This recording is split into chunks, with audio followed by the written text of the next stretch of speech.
দেখো দেখো তার মানে আমরা এটাকে 2 আর 3 এর মাঝখানে পেলাম 11/4।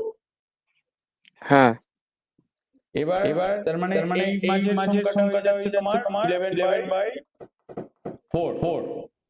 এবারে ক্যালকুলেট করব 11/4 আর 3 এর মাঝখানে কোন সংখ্যাটা আসছে। তার মানে 11/4 11/4 and 3 তার মানে এখানে 2 এখানে হয়ে যাচ্ছে তোমার 4 11 and 11 4 11 and 12 11 plus 12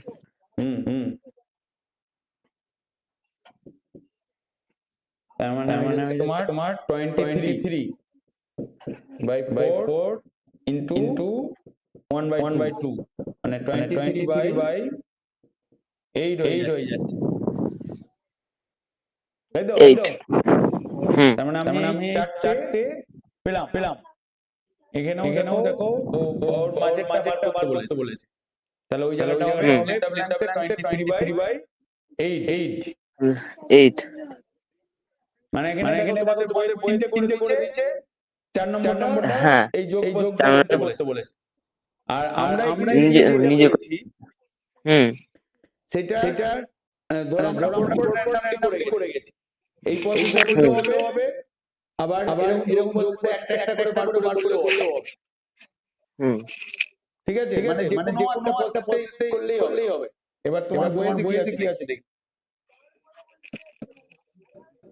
বইয়েতে এবার এক্সারসাইজ চলে আসছে।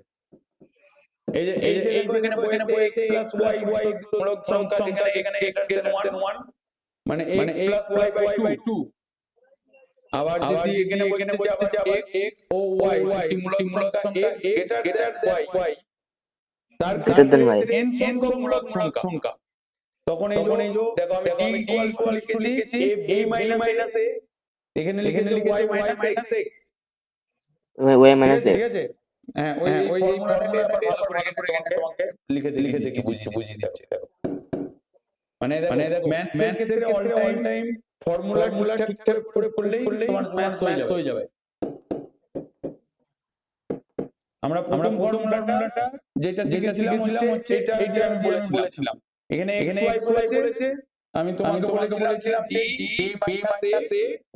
a n + 1 আর সংখ্যাগুলো ছিল তোমার এরকম a + d, দিয়ে a + 2d, দিয়ে a + 3d, এরকম ভাবে পরপর ইনফিনিটি পর্যন্ত a + nd। আর বইতে দিয়েছে এখানে x + d, x + 2d, x + 3d, x nd। তার মানে এখানে আমি n সংখ্যক মূলদ সংখ্যা ক্যালকুলেট করতে পারবো। n সংখ্যক মূলদ সংখ্যা তোমাকে একটা করে দেখতে হচ্ছিল। যেমন আমি এই সংখ্যাটা দিয়ে যেমন দেখালাম, এর মাঝে হচ্ছে এটা হচ্ছে তাই তো। আর এই ফর্মুলা ইউজ করলে ডাইরেক্ট দিয়ে সেখান থেকে তুমি ডাইরেক্ট চলে আসতে পারছো। এবার এখানে কাজ করো, তোমার বইয়েতে আসো। বইয়েতে যে এরপরে অনেকগুলো এক্সাম্পল দিয়েছে। তুমি তাহলে এইটা করে দেখাও।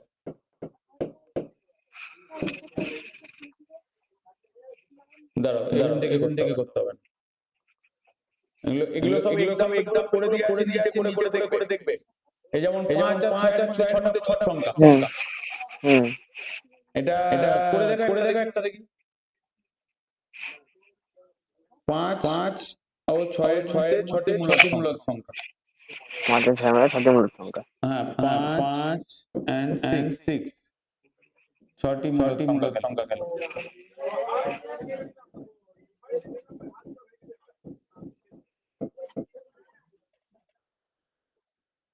5 আর 6 এর মধ্যে 6টি মূলদ সংখ্যা কি হবে?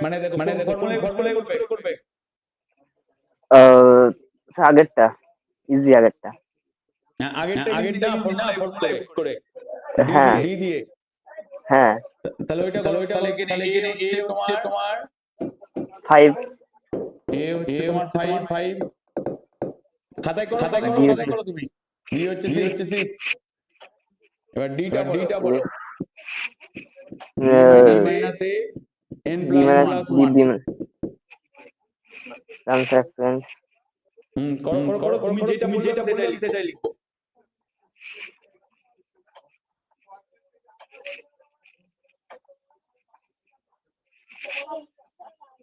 One equal to 6 minus 5 6 minus 5 n equals to 6, মানে যেহেতু 6টি মূলদ সংখ্যা বলেছে, তাহলে 6 minus 5, 6 plus 1, 6 plus 1 তাহলে দাঁড়াচ্ছে এখানে 6 minus 5 করলে কত হয়? 1 1 by 1 7, by 7 তাহলে আমার d টা বেরিয়ে গেল। যেটা বেরিয়ে গেল। তার মানে এরপরের সংখ্যা কি ছিল যে a plus d, first a plus মূলদ d সংখ্যা কি হবে? a plus d এটা কত? এটা হলো 6 এটা 5, 5 সরি সরি 5 আর d টা কত বেরোলো এখানে? দিয়েছে 1 by 7 1 by 7। 7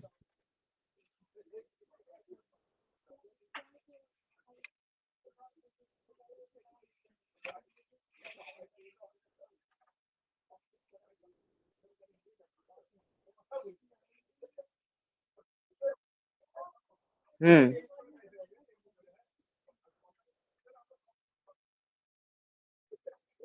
স্যার এক জায়গায় থেমে আছে।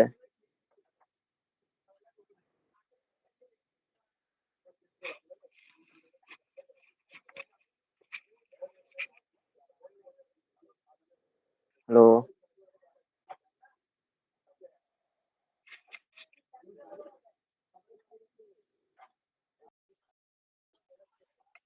Hello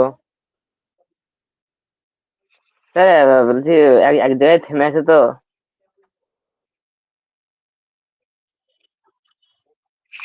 okay